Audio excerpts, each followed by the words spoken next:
Students, whatever homework is given to you, you have to submit it on the very next day between 8 am to 1 pm to the given WhatsApp number, and it is compulsory to submit your homework as your attendance will be marked on the basis of your submission.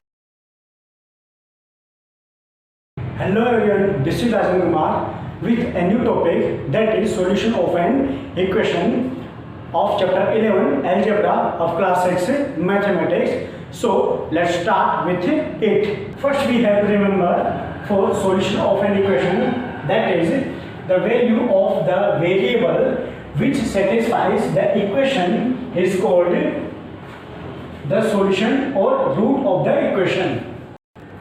यहाँ पर आपको बोला गया है कि किसी equation के अंदर जो वेरिएबल है उसकी वैल्यू अगर सॉल्यूशन को सेटिस्फाई करती है तो उसको हम लोग क्या बोलेंगे, इक्वेशन बोलेंगे, उस वैल्यू को या रूट ऑफ द इक्वेशन बोलेंगे. ओके, प्रीवियस लेक्चर में हम लोग इक्वेशन के बारे में सीख चुके हैं कि इक्वेशन क्या था, उसके अंदर वेरिएबल क्या था. ओके ना, उसके सॉल्यूशन के बारे में अब हम लोग पढ़ेंगे. तो उसे समझने के लिए जो है मैं एक एग्जांपल लेकर चलता हूँ. सपोज मेरे पास एक इक्वेशन है x + 9 = 11. अब यहाँ पर वेरिएबल क्या है, x है, जिसके मैंने कुछ 3 वैल्यूज यहाँ पे मेंशन की हुई है. अब हम लोग यहाँ पर x की वैल्यू को 1 बाय 1 पुट करके देखते हैं और देखते हैं कि उसका राइट हैंड साइड आता है या नहीं. तो यहाँ पर LHS मेरे पास क्या है, x + 9. फर्स्ट यहाँ पर मैं क्या करूँगा, x की वैल्यू 5 लेके देखता हूँ. तो यहाँ पर 5 + 9 तो जो कि कितना है 14. ओके, बट आ कितना आ रहा है 11, तो ये सेटिस्फाई नहीं करेगा. तो यहाँ पे मैं लिख दूंगा x + 5 doesn't satisfies. नाउ यहाँ पर अगेन मैं LHS लिखूंगा x + 9.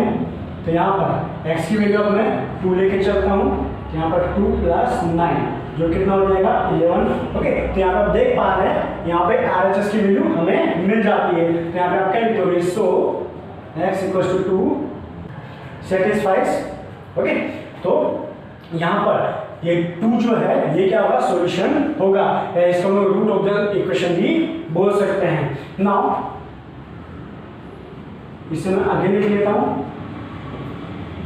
अब यहाँ पर x की वैल्यू में क्या लेके चलता हूँ, 8 लेके चलता हूँ. ओके, तो यहाँ पर 8 + 9 जो कि कितना हो जाएगा 17. तो आप देख पा रहे हैं यहाँ पर आना कितना चाहिए 11, बट वो नहीं आता है. तो यहाँ पे 8 जो है वो इसको सेटिस्फाइज नहीं करता. यहाँ पे आप लिख सकते हो x = 8 डजंट सेटिस्फाई. तो यहाँ पे आप लोगों ने देखा वेरिएबल की वो वैल्यू जिसको हम लोग इक्वेशन में वेरिएबल के प्लेस पर पुट करते हैं तो हमें राइट हैंड साइड मिलता है. तो हम बोल सकते हैं कि वो वैल्यू जो है इक्वेशन का क्या होगा, सॉल्यूशन होगा और root of the solution, root of the equation होगा. तो ये सब चीजें आप लोगों को सॉल्यूशन ऑफ एन इक्वेशन के लिए ध्यान रखनी है.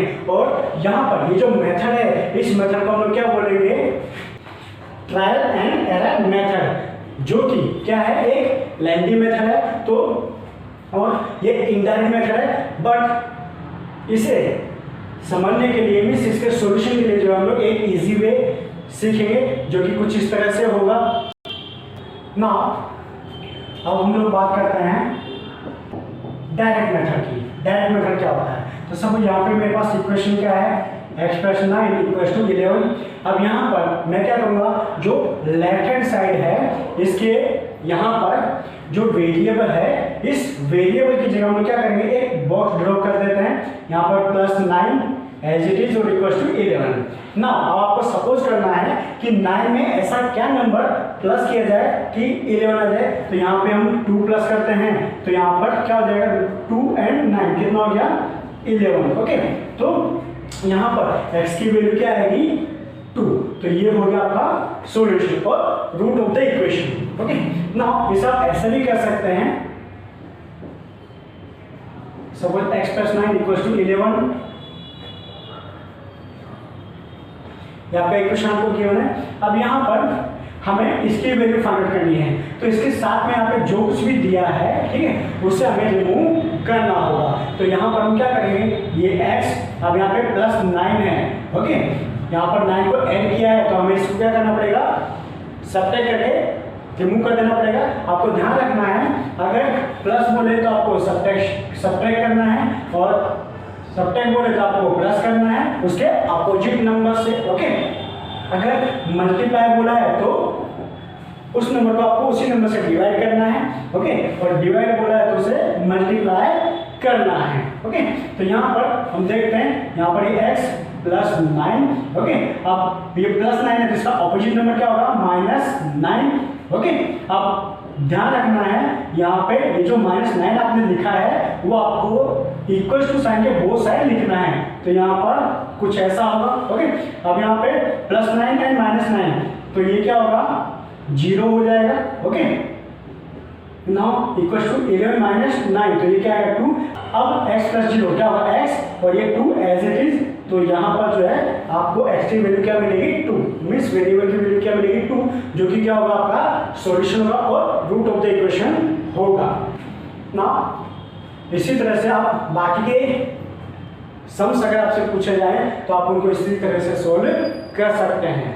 नाउ हम लोग कुछ एग्जांपल्स देख लेते हैं। तो यहाँ पर बोला है x - 8 तो यहाँ पर हमें इसको रिमूव करना है। तो यहाँ पे आपको ध्यान रखना है इसको एज इट इज लिखना है। अब 8 का ऑपोजिट नंबर क्या होगा, +8, तो यहाँ पर हम लोग +8 लिखेंगे और यहाँ पर इसके राइट हैंड साइड में हम लोग +8 लिखेंगे, ओके। अब यहाँ पे 8 से 8 क्या होगा, रिमूव हो जाएगा, मींस सब्ट्रैक्ट हो जाएगा तो क्या हो जाएगा ये 0। तो उसे आप नहीं लिखोगे तो भी चलेगा। अब इक्वल टू 10 + 8 जो कि कितना हो जाएगा 18। तो यहाँ पे आपका सॉल्यूशन क्या होगा, x = 18, मींस वेरिएबल की वैल्यू क्या आएगी 18। अब यहाँ पर 5 और a क्या है, मल्टीप्लाई में है, ओके। अब मैंने आपको बताया था कि मल्टीप्लाई हो तो डिवाइड करना आपको। अब क्वेश्चन को देख करके आपको पता करना कि किसका डिवाइड होगा। तो यहाँ पे 5 मल्टीप्लाई में है तो हमें क्या करना होगा, 5 का इसमें डिवाइड करना होगा। अब वही चीज आपको इक्वल टू साइन के उस तरफ भी करनी है ना। 5 से 5 × 5 कट जाएगा, यहाँ पे 5 × 5 5 5 जा 25। तो यहाँ पे क्या बचेगा आपके पास a और यहाँ पर 5। तो यहाँ पर आपका सॉल्यूशन जो है आ जाएगा। ना यहाँ पर एक और एग्जांपल हम लोग देख लेते हैं। यहाँ पे x / 3, ओके। अगर ये डिवाइड में है तो आपको क्या करना है, इसका मल्टीप्लाई करना है और यहाँ पर 9 के इधर भी मल्टीप्लाई करना है ना। यहाँ पर 3 × 3 3 × 3, ओके। ये यहाँ पर बचेगा x और यहाँ पर 9 3 जा 27। तो ये होगा आपका सॉल्यूशन। इसी तरह से आप और भी एग्जांपल्स लेकर के इन्हें चेक कर सकते हैं, ओके। और कोई भी क्वेश्चन अगर आपको गिवन है तो आप उसे सॉल्व कर सकते हैं।